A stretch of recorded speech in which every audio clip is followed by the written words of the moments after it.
Good morning. As we gather for morning moments with Jesus this morning, let us just begin our day today by just uttering the words to the Lord, I belong to you. We set a precedent each and every morning if we would get up and just say, Lord, not my will, but yours be done. Whatever you have for me today, Lord, illuminate that in my life that I might be able to see your plan above my own, your desires above my own desires, and let me let go of my ways so that I can pursue your will. And part of that is how we view worship, how we view worshiping the Lord, because the thing we need to realize early and often, each and every day, that this just can't be something we say today and say, okay, I know that. Every day we have to remind ourselves that worship is not part of the Christian life. Worship is the Christian life.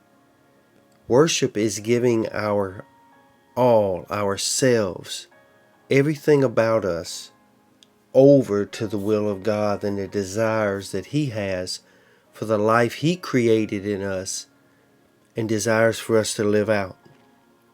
See, we often think of worship as words and songs that come out of our mouth, but it is so much more than that. It's a lifestyle, a sacrificial way of living that acknowledges every moment of every day that there is one that is far more worthy of our allegiance than ourselves.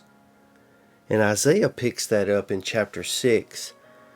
And I want to read 2 or 3 verses out of that and illuminate some things that was a progression in his life when it came to how he worshiped the Lord. Listen to this. In the year that King Uzziah died, I saw also the Lord sitting upon a throne, high and lifted up, and his train filled the temple. Then said I, Woe is me, for I am undone, because I am a man of unclean lips, and I dwell in the midst of a people of unclean lips. For mine eyes have seen the King, the Lord of hosts. Also I heard the voice of the Lord saying, Whom shall I send? And whom will go for us? Then said I, Here am I, Lord, send me. In verse number 1 here, he first said what he saw. He got into the presence of the Lord and saw God for who He really was. Once he saw the Lord for who He really was, then he began to see himself as He was. He said, Lord, I see you high and lifted up. And the first thing I see is how unclean I am.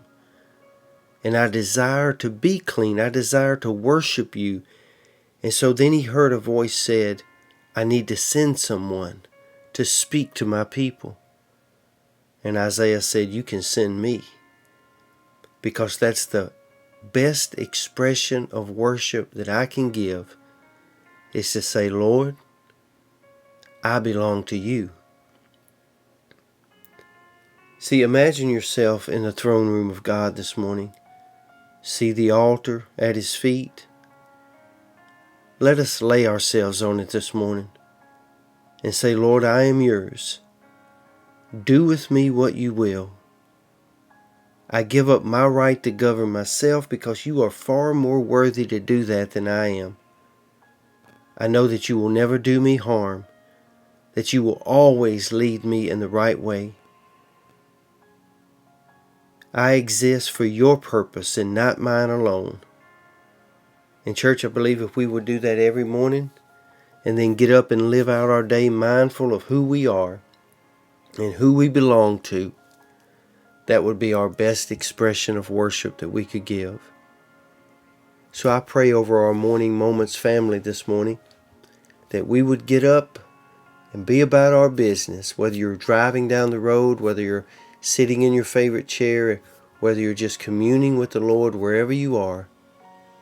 Let us all in one accord say this morning, Lord, I belong to you, and not my will today, but let your will be done.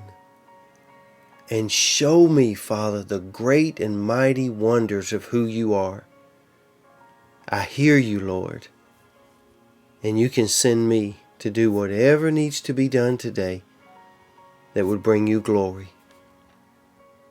Speak a blessing and pray a blessing over your family today, over your finances, over your jobs, over your personal relationship with the Lord.